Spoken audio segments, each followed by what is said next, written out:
I want to start off like Nick did a fantastic job as he always does. I wanted to have a little pop quiz today and see um, what does everybody think is your favorite tool? Actually, not favorite tool. What is the best tool that you have in the markets? Like, as anybody that wants to be a trader, aspiring trader, hoping to be a trader, what's actually your best tool and asset? Does anybody know? You might have to summon your investor cap from Benjamin Graham, Warren Buffett. But what do you think is the best tool? Let's see. Let's see what it's, I'm looking for the chat. So type it in the chat. What do you think? What's your best tool, your best asset in order to be a successful trader or investor? It's just one word, and it's only 4 letters.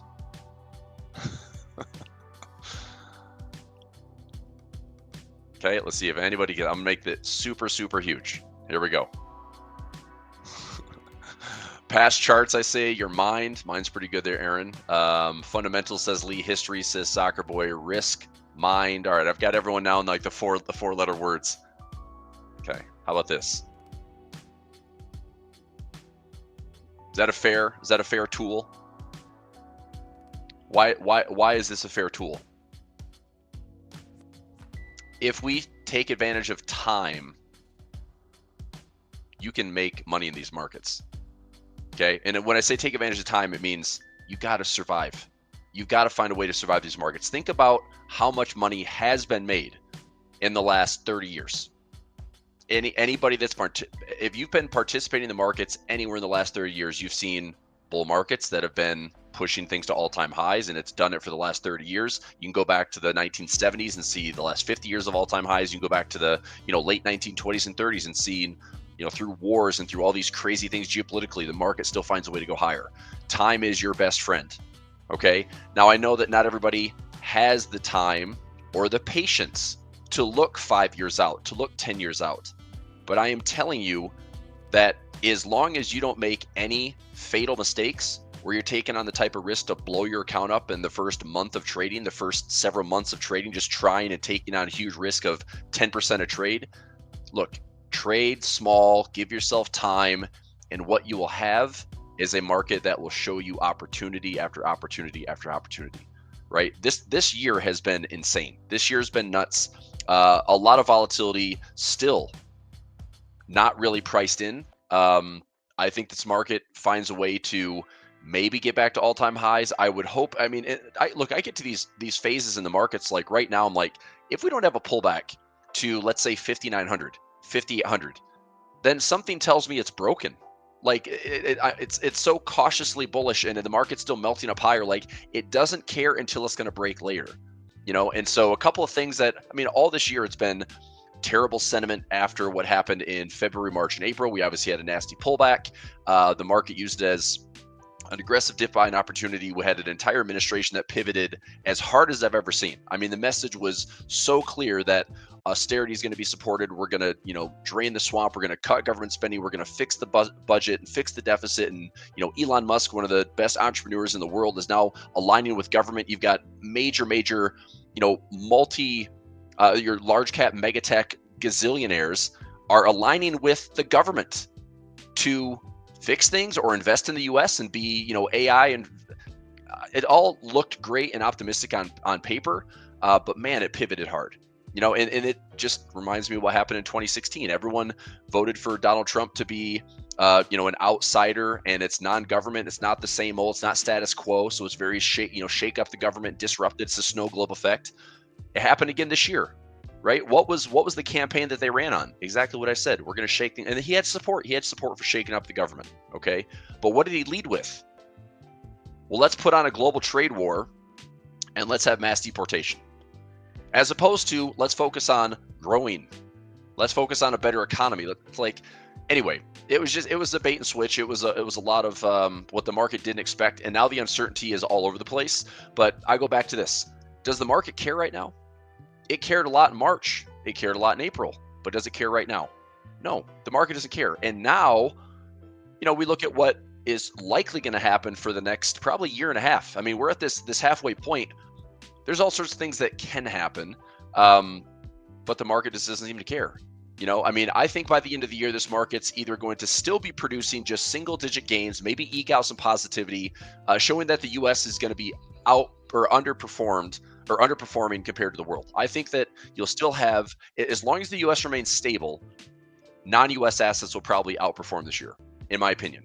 So I would say if it's a good year for the S&P, considering we were down, 20% from peak to trough, down almost 15, 60% for the year. I mean, if you look at where the year started, we had about a 14, 50% pullback. But from the all-time highs we had in February, we had about a 20% pullback in the S&P, 27% from the NASDAQ. All right. But it's time, right? If all this year is sideways, let's say that the S&P is up, net 5% for the year. My question is, do you have strategies that can still make money? Because I do. Okay. If the market's up for the year, if the market squeaks out 10% plus for the year, do we make money? Probably. It should be a lot easier. But I swear that if you are a perma bear, or if you get caught up in the narrative of how bad things are going to get, look, you can trade bad as a protective measure that offers a ridiculous amount of insurance. Okay, I have hedges on right now in my portfolio that might not pay me at all. They might be just a worthless trade, right? I'll lose 100% of what I put in these trades, but they can pay me up to 10 to 1 reward to risk. They can pay me up to 40 to 1 reward to risk. These hedges that I put in they're huge insurance policies, and for a very little cost. And so I will sacrifice that cost as the market melts up. And as we've been talking, I mean, if you see me in these live sessions, I started out this year like off to a pretty good start. And honestly, like I'm at highs. I'm still making money. I've been enjoying this little melt up, although I haven't been actively participating. I pulled a lot of profits out once we got through the big resistance areas that we saw in the S&P around that like 55, 5600 zone. I pulled a lot of profits because I was aggressively selling. I was like buying into this pullback and dip just based on scales. I mean, we dropped 10+%, I'm selling premium. We dropped 15 to 20%, I'm selling premium, right? And they worked out, and individual stocks have all performed well. We've seen, Broadcom hit all-time highs. We've had Netflix at all-time highs. We got Mag 7 stocks that have come back in a big way. One of the more hated, rotations that we've seen. So anyway, let me get into some of the slides here. There's a lot to unpack here, but I just want you to think about this. Time is your friend. If you can survive for the next year, let alone 5 or 10 years, you will give yourself countless opportunities to make money. Okay. All right, so let me go into a little bit of details here. Just kind of the review of what we've seen this year. Like I said, big pivot in the government, probably one of the more, I'm just going to say bipolar. I'm just going to say a bipolar market where everything started off with Trump, getting elected and coming into office, having support for this big government agenda to fix things, and basically we almost broke it. I mean, the basis trade blew up. The bond market flinched. It wasn't a break. We didn't have like a Liz Truss moment. We didn't have what happened in the UK markets back in September 2023. It wasn't that. It wasn't to that degree. But man, it was close. I think the financial markets flexed back real hard. And that's why we had such an aggressive pivot on April 9th. And here we are just watching, like, everything on the trade war side is quiet. We have not seen 130 some countries line up to do business with the US, right? What are we talking about right now? We celebrated, we're inking a deal with the UK. It's one of the only countries in the world we have a surplus with. We're negotiating with China. Are we? I mean, are we? And is it advantageous to us? Is it just we need to drip it out there and sprinkle it in like everything's fine in this side? Meanwhile, I mean, everyone's talking about the Fed is behind the curve right now. They're going to do something reactive. They're always reactive. I mean, everyone's so critical of the Fed, but they're never proactive. Okay, last year was probably a misstep by the Fed by being proactive in September by cutting 50 basis points. I think they did it to kind of buy themselves the time just in case things got worse. But we do have some interesting data points coming in, like continued jobless claims is starting to trend a little bit higher. I think that if this market turns, let's say the market turns because our economy turns, unfortunately, I think that this turning point in 2025 or 2026, if we really head into a recession, I think it's going to be starting from the bottom up, right? So rather than the top, the wealthiest demographics, the markets, like everything that's just been floating on, kind of cloud nine the last couple of years in these big bull market conditions, I think we start from the bottom. So people that are living paycheck to paycheck, people that are struggling, people that are fed up, people that are frustrated, people that feel like life has gotten harder and more expensive for the last 4 or 5 years, as it has for most. That struggle gets big enough and swells enough from the bottom that it starts to affect the top. Okay. That's where I think this potential turn is coming. It's going to be everybody struggles, and then it all ultimately affects, the high end demographic. It affects the market ultimately. But we're not there yet. Like, we're not there yet. The market is shrugging off a lot of things. Here we are today. It's like we had a threat of a war last week, and the market was down a little bit. Here we are up, over 1% today.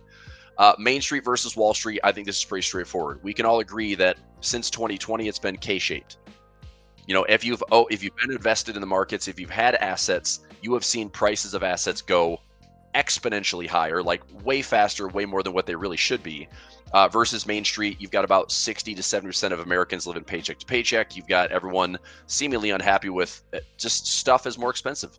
I can't think of anything right now in my life that is cheaper than it was 3-4 years ago. I mean, maybe things have come back to normal, but not really. Like, the new normal is stuff is more expensive. And that's what we're dealing with. So then ultimately you decide, do I need to buy this? Do I want to buy this? Is it justified? Cars are more expensive. Houses are more expensive. Interest rates are high. We have the most unaffordable housing market we've ever seen, because the average house right now is about 6 times salary versus what's typically been the historical average has been around 2 times salary. So it's a big difference. Okay. Bulls and bears make money. Extremists don't. I'm telling you, if you get caught in this narrative where you're just crazy bullish, okay, you're crazy bearish, it doesn't work. I mean, again, if you're going to be right on it, then obviously trade really small and have this really asymmetrical bet. But most of the time, bulls make money in the markets most of the time. Okay, bears pop up and they can be really violent and aggressive, but you can be a bear and make money. I just think you got to pick your battles very carefully. Trade extremely small and then be right, maybe once every couple of years. But if you're, perma bear case, perma bull case, I think you miss a lot of trading opportunities. Okay. What's dominating the narrative right now? Everyone's excited about the AI trade. Everyone's excited about the future. Tech has come back in a pretty big way after being beat up aggressively this year. But I think it's hype. I think that the sectors that are leading the world right now, it's not tech. I mean, yes, tech is jumping. Like Oracle had a huge week last week. AVGO came back in a big way. Mag 7 has responded nicely after the pivot in April. But also, I mean, if you think about this, like, AI is coming for everything. AI is coming for everyone's job. It probably can't be stopped. The thing that happens is we bottleneck it. It's going to make companies as profitable as they've ever been. And this is what Wall Street's excited about. Okay, Wall Street forecasts earnings to be higher as opposed to a compression. We haven't really seen earnings give back anything. They haven't been revised lower. And until that is the case, I mean, until earnings come down, until earnings look like they're stagnant or going lower, the markets aren't going to fall. Okay. So again, like, the timing of this, it can take months and months and months for something to really roll price over. But it doesn't take, a surprise event could certainly, start. This narrative starts faster if all of a sudden we see like an aggressive storyline that, I mean, Israel and Iran attacking each other. It's like, is the U.S. going to get involved? Is this good or bad for geopolitics? I don't know. What does this do to oil? Look, if oil prices surge up to $130 to $150, there's going to be some talks of problems, right? Higher inflation, all of a sudden energy prices go through the roof. It's going to mean something like that. That's just the rate of change of everything. When it happens super fast, it's typically problematic. Our interest rates. Look, the Fed raised interest rates so aggressive in 2022, the market hated it. We had a bear market in 2022. We had a bond market that was in a bear market that dragged equities lower. We had anywhere between 25 and 35% corrections in the S&P and the NASDAQ. But once that was cleansed and ventilated, then the market found its footing, led by large cap again, led by large cap mega tech, which is your Mag 7 essentially, and that led us out. And then broader market had a couple of surges in 2023, which led us into a 20+ bull market, and then 2024 is a continuation of that. And here we are. It's 2025. We had a bit of a ventilation again, but it was for different reasons.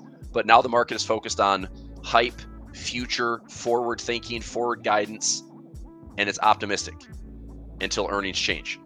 So if we're really going to see the market roll over and actually have a sustained bear move, it's going to have to be something where earnings are forecasted to be way, way, way lower. Okay. All right, let's go up. Let's keep going.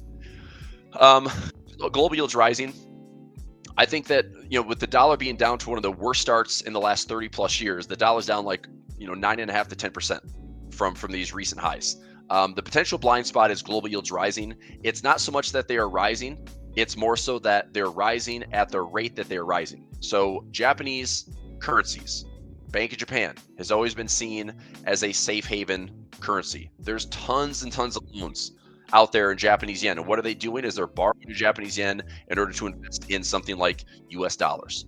Or Japanese yen you borrow and you invest anywhere. Because for years, like a decade plus, you were talking about negative interest rates.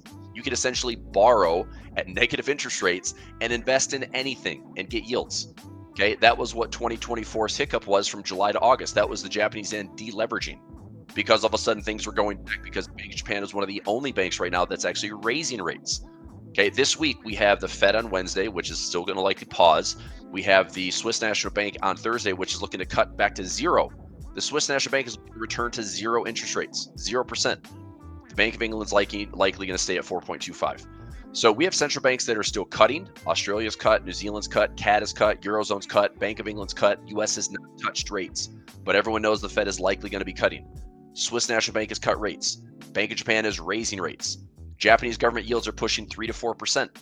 Okay, this could still be a deleveraging event like we saw last summer.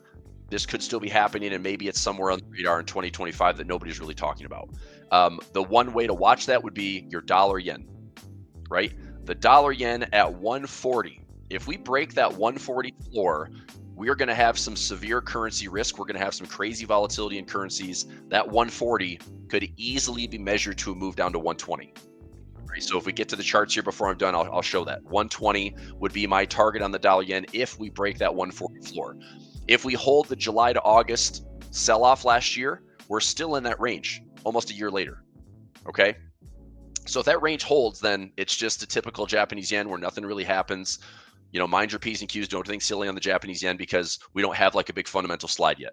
But if that floor breaks at 140 with sustained down move, weaker dollar, stronger yen, I think that could be a major, major risk off move for the currency markets this year.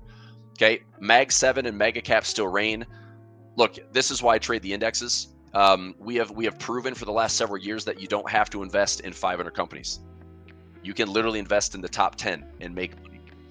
Now, this year we did have a broadening out. We saw that the markets were all down in March and April. We saw a pretty nice broadening where it's not just Mag 7 leading the way. Mag 7 was part of the pain earlier this year in the rotation. But if it wasn't for solid, consistent Mag 7, I don't think this bull market would be nearly as aggressive as it has been since the bottom on April 9th. Okay, Mag 7 was one of the beat up sectors. So, I mean, there's literally a ticker Mags that was down 33% from peak to trough. Okay, and it's rallied back in a pretty big way. We know that, yes, the growth of a Mag 7 company might be stalling, but the CapEx spending, the amount of money that they have to invest in the future and this arms race for AI, Mag 7 is definitely leading the charge. And the question now is, are smaller companies able to match that or compete with that? And some say you can't because you're just going to be gobbled up by basically multinationals that are just too big, right? But at the same time, like, if this AI thing is really going to allow companies at smaller scale to compete, this is where the Russell could be a great catch-up trade once again. When the Russell still has double digits to get to all-time highs, while the S&P is only 1.3% from all-time highs, 1.2% from all-time highs. The NASDAQ is, under 2% from all-time highs. The Russell still has like 12 to 13, 14% to get back to all-time highs.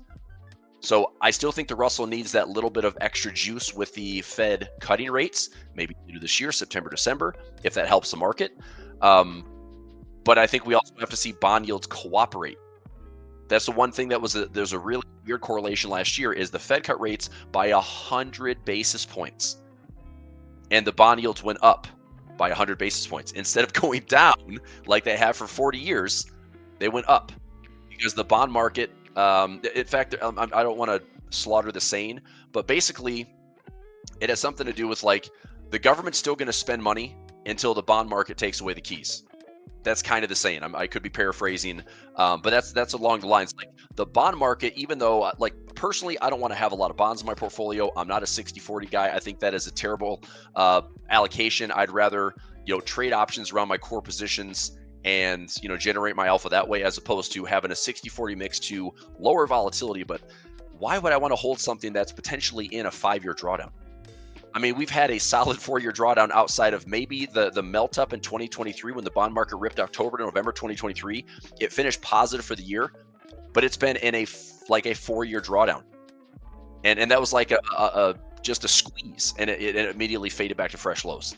So my point is, like, I don't like bonds. I think inevitably bonds continue to stay maybe stable, but all it takes is one failed bond auction after another. All it takes is discouragement and loss of confidence in the U.S. as like a safe haven.